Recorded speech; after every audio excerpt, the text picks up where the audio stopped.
வணக்கம். 2வது ரவுண்டு 3வது ரவுண்டு மாணவர்கள் வீட்டில் சரியான போர் அடிக்குது சார்.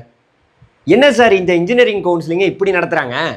1வது ரவுண்டு மாணவர்களை மட்டும் சாய்ஸ் ஃபில்லிங் பண்ண விட்டாங்க. அப்போ நாங்களாம் படித்தவங்க கிடையாதா? வீட்டில் இப்படி இருக்க போர் அடிக்குது சார் அப்படின்னு தான் 2வது ரவுண்டு 3வது ரவுண்டு மாணவர்கள் இருக்கீங்க. என்ன பண்ணி தொலைகிறது?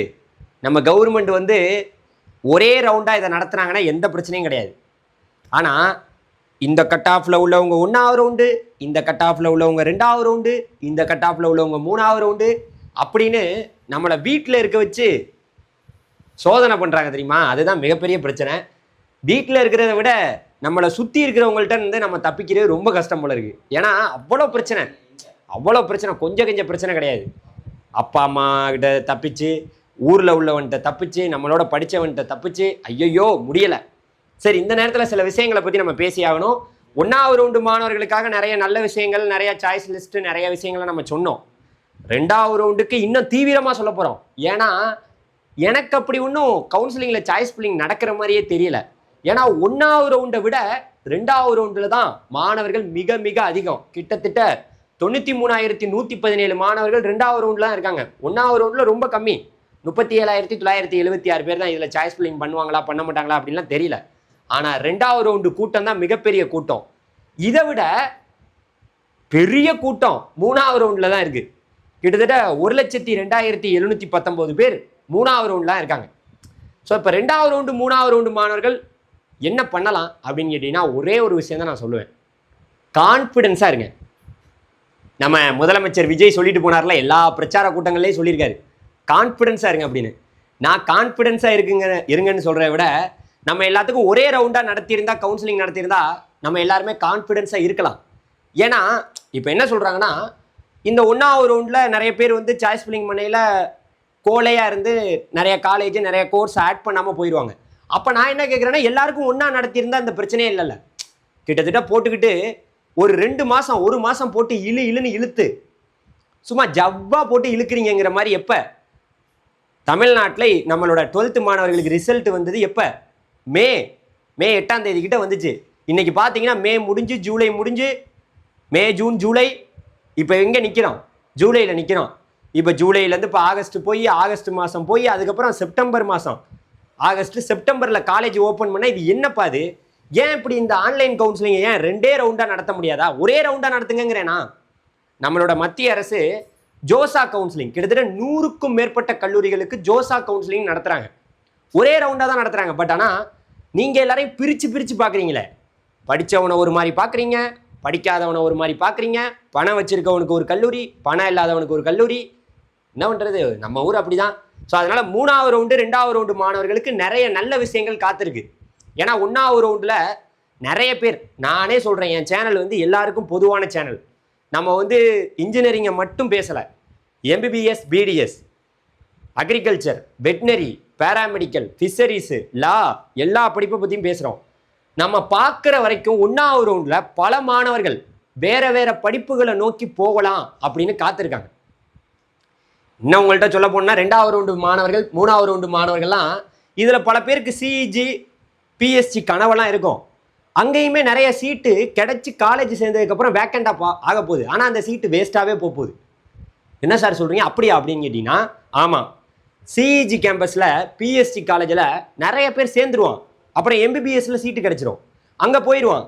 போயிட்டா என்ன பண்ணுறது? போய் சேர்ந்துருவான். அப்புறம் என்ன பண்ணுவான்? இவங்க சொல்லுவாங்க, அதெல்லாம் பையன். ஆனால் நான் உண்மையை சொல்லணும்னா, ரேங்க் லிஸ்ட் வந்தோன்னே துல்லியமாக நம்ம கணிச்சிடலாம். இப்போது எம்பிபிஎஸ், பிடிஎஸ்க்கு ரேங்க் லிஸ்ட் வந்தோன்னா நம்ம துல்லியமாக கணிச்சிடலாம். பட் ஆனால் இருந்தாலுமே என்னையை பொறுத்த வரைக்கும் நிறைய சீட்டு இன்னுமே சிஇஜி கேம்பஸாக இருக்கட்டும், பிஎஸ்சி காலேஜாக இருக்கட்டும், வேக்கண்டாக ஆகிட்டு இருக்கு. நான் தமிழ்நாடு இன்ஜினியரிங் கவுன்சிலிங்க்கு நான் ஒன்றே சொல்லிக்கிறேன். அவங்க நடத்தக்கூடிய தொழில்நுட்ப கல்வி இயக்கம் இதை ஒரே ரவுண்டாக நடத்துனாங்கன்னா பிரச்சனைகள் வராது. இன்னும் நிறைய சீட்டு. இந்த கவுன்சிலிங்லாம் எதுக்கு நடத்துகிறாங்க தெரியுமா? ஒரு கவர்மெண்ட் கோட்டால இன்றைக்கி தமிழகத்தில் நீங்கள் புரிஞ்சுக்கணுங்க, நல்லா கேட்டுங்க. கிட்டத்தட்ட இந்த வருஷம் 2026 மட்டும் 1,77,342 சீட் இருக்குது. அதில் ஜென்ரலில் மொத்தமாக 1,91,720 சீட்டு. அதில் 7.5 சீட்டு மட்டும் 14,378 சீட் இருக்குது. மொத்தமாக இருக்கக்கூடிய சீட்டு 1,91,720. அதில் பணம் கட்டி படிக்கக்கூடிய சீட்டு 1,77,342, ஃபுல் ஃப்ரீயாக 4 வருஷம் படிக்கக்கூடிய சீட்டு 14,378. இப்போது என்ன ஒரு பிரச்சனைனா, நம்மளெல்லாம் அப்படியே பிரித்து தனியாக வச்சுட்டாங்கல்ல, 1வது ரவுண்டு 2வது ரவுண்டு 3வது ரவுண்டுன்னு. அதுதான் இங்கே பிரச்சனை. ஒரே ரவுண்டாக நடத்தியிருந்தா தெரிஞ்சிருக்கும். அதை கேட்டால் என்ன சொல்கிறாங்க தெரியுமா, நம்மளுக்கெல்லாம் மூளை இல்லையா. எப்படி? ஏன்னா கவுன்சிலிங்கில் சில பேர் தப்பு பண்ணிடுவாங்க, அதனால அவங்களுக்கு சீட்டு கிடைக்காம போச்சுன்னா என்ன பண்ணுறது? மூளை இல்லைன்னு யார்? தமிழ்நாட்டு மக்களை பார்த்து சொல்கிறீங்களா? அது மாணவர்களை பார்த்து சொல்கிறீங்களா? இவ்வளோ நாள் படித்த பசங்களுக்கு மூளை இல்லையா? இன்றைக்கெல்லாம் எல்லாமே மாறி போச்சு. இந்த கவுன்சிலிங் அந்த சிஸ்டம் தான் மாறல. எவ்வளோ விஷயங்கள் இன்னைக்கு சூப்பராக கவுன்சிலிங் நடத்துகிறாங்க. ஜோசா கவுன்சிலிங் நடத்துகிறாங்க, இங்கே MBBS கவுன்சிலிங் நடத்துகிறாங்க. எவ்வளோ ஈஸியாக நடத்தலாம் தெரியுமா? என்ன பண்ணுறது? அது அப்படியே அவங்க சொன்ன டேட்டின் அடிப்படையில் 2வது ரவுண்டு ஆகஸ்ட் 3லேருந்து ஆகஸ்ட் 17 வரைக்கும் தான் நடக்க போகுது. 3வது ரவுண்டு ஆகஸ்ட் 17லேருந்து ஆகஸ்ட் 31 வரைக்கும் நடக்க போகுது. இதுக்கப்புறம் தான் காலேஜெல்லாம் ஓப்பன் பண்ணுவாங்க.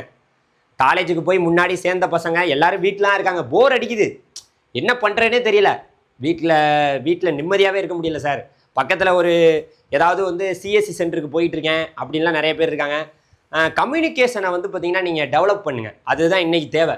ஸோ அதனால் வீட்டில் இருக்கக்கூடிய காலகட்டத்தில் சும்மா போர் அடிக்குதுன்னு, ஏன்னா 2வது ரவுண்டு 3வது ரவுண்டில் மட்டும் கிட்டத்தட்ட 1,00,000க்கும் மேற்பட்ட மாணவர்கள் இருக்காங்க. ஸோ அதுதான் இங்கே பெரிய விஷயமே. இருக்காங்களா என்னன்னு நமக்கு தெரியலப்பா. ஏன்னா நிறைய பேர் ஆர்ட்ஸ் அண்ட் சயின்ஸ் காலேஜ் போயிட்டுருக்காங்க, கிளம்பி போயிட்டுருக்கான் டெய்லி ஆர்ட்ஸ் அண்ட் சயின்ஸ் சேர்ந்து. இதெல்லாம் இன்ஜினியரிங்லாம் எங்கே சீட்டு கிடைக்க போகுது? சும்மா ஒரு அப்ளிகேஷனை போட்டு விட்டான். எப்படி? ஒரு 1000 ரூபா ஒரு அப்ளிகேஷன், 1000 ரூபா கூட கிடையாதுங்க, வெறும் 500 ரூபா. அது SC SC ST கவுன்சிலிங்லாம் அந்த கம்யூனிட்டிக்கெலாம் வெறும் 250 ரூபா தான். அவன் வாட்டில் அப்ளிகேஷனை போட்டு விட்டு, இங்கே பாருங்க, இதில் ஒரு 1 லட்சம், இதில் ஒரு 90,000, கிட்டத்தட்ட 2 லட்சம் பேர் இருக்காங்களா என்னன்னு எனக்கே தெரியல. ஏன்னா எல்லாரும் காலேஜ் ஆர்ட்ஸ் அண்ட் சயின்ஸ் சேர்ந்து போயிட்டு இருக்கான் பையன். ஸோ அதனால் என்ன சொல்கிறது, ஆர்ட்ஸ்லேருந்து அப்படியே திரும்புவான் பையன் இன்ஜினியரிங் பக்கம். வேறு படிப்புக்கு போய் ஜாயின் பண்ணிவிட்டான், இன்ஜினியரிங் போகலாமான்னு மாறுவான். அதனால் நிறைய இருக்குது, வாய்ப்புகள் உங்களுக்கு அதிகமாக இருக்குது.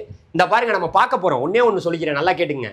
இந்த 37,976 பேரில் 1வது ரவுண்டில் எவ்வளோ பேர் சாய்ஸ் ஃபில்லிங் பண்ணியிருக்காங்க அப்படிங்கிற அக்யூரேட்டான ஒரு தெளிவான டேட்டா நமக்கு கிடைச்சிரும். கிடைச்ச உடனே நம்ம சேனலில் தெளிவாக சொல்கிறேன். நான் ட்விட்டரை பார்த்துக்கிட்டு இருக்கேன். அதுக்கப்புறம் ட்விட்டர் மட்டும் இல்லாமல் எல்லா நியூஸ் மீடியாவையும் அப்படியே ஆராய்ச்சி பண்ணி உங்களுக்கு கரெக்டாக அந்த 3 நாள் சாய்ஸ் ஃபில்லிங் பண்ணி முடித்த பிறகு 1வது ரவுண்டு மாணவர்கள் எத்தனை பேர் சாய்ஸ் ஃபில்லிங் பண்ணாங்கிறத கொண்டாந்து காமிக்கிறேன். நீங்கள் பார்க்க தான் போகிறீங்க. இதில் 37,000 பேரில் மிஞ்சி போனீங்கன்னா ஒரு 30,000 பேர் சீட்டு எடுப்பானாங்கிறதே ஆச்சரியம் தான். 30,000க்கு குறைய போகுது. ஒரு 25,000 பேர் தான் சீட்டு எடுக்க வாய்ப்பு இருக்குது. ஸோ அதனால் அந்த 25,000 சீட்டுமே தமிழ்நாட்டில் ஒரு 10 காலேஜில் கூட நிரம்பாது. அதனால் நீங்களாம் வீட்டில் ரொம்ப கான்ஃபிடென்ஸாக அப்படி ஒரு ரொம்ப ஜாலியாக யார் ஃபோன் பண்ணாலும் நாங்கள் பார்த்துக்குறோம், கவுன்சிலிங்கில் பார்த்துக்குறோம் எதாக இருந்தாலும் அப்படின்னு சொல்லிட்டு வெயிட் பண்ணுங்கள். உங்களுக்கு நிறைய சப்போர்ட் பண்ண வேண்டியிருக்கு. நீங்கள் எல்லாம் மறக்காமல் எங்கள் வாட்ஸ்அப் குரூப்பில் ஜாயின் பண்ணுங்கள். லிங்க் டிஸ்கிரிப்ஷனில் இருக்குது. கிட்டத்தட்ட அந்த வாட்ஸ்அப் குரூப்பில் மட்டும் 45,000 மாணவர்கள் சேர்ந்துருக்காங்க. நீங்கள் மறக்காமல் ஜாயின் பண்ணுங்கள். இதில் 2வது ரவுண்டு 3வது ரவுண்டில் நிறைய பேருக்கு சீட்டு கிடைக்காம போகிறதுக்கான சான்ஸ் இருக்குது. ஸோ ஏன்னா ரொம்ப அசால்ட்டுத்தனமாக நிறைய சாய்ஸை வைக்காமல் விட்டுருவாங்க. ஸோ அதனால் 2வது ரவுண்டு 3வது ரவுண்டு யாராவது இருந்தீங்கன்னா தயவுசெய்து வாட்ஸ்அப் குரூப்பில் ஜாயின் பண்ணிடுங்க. ஓகே, அடுத்த ஒரு நல்ல வீடியோவில் சந்திக்கலாம். உங்களோட சப்போர்ட் எங்களுக்கு எப்போவுமே தேவை. அதனால் மறக்காமல் சப்ஸ்கிரைப் பண்ணி வச்சுக்கோங்க. தேங்க்யூ.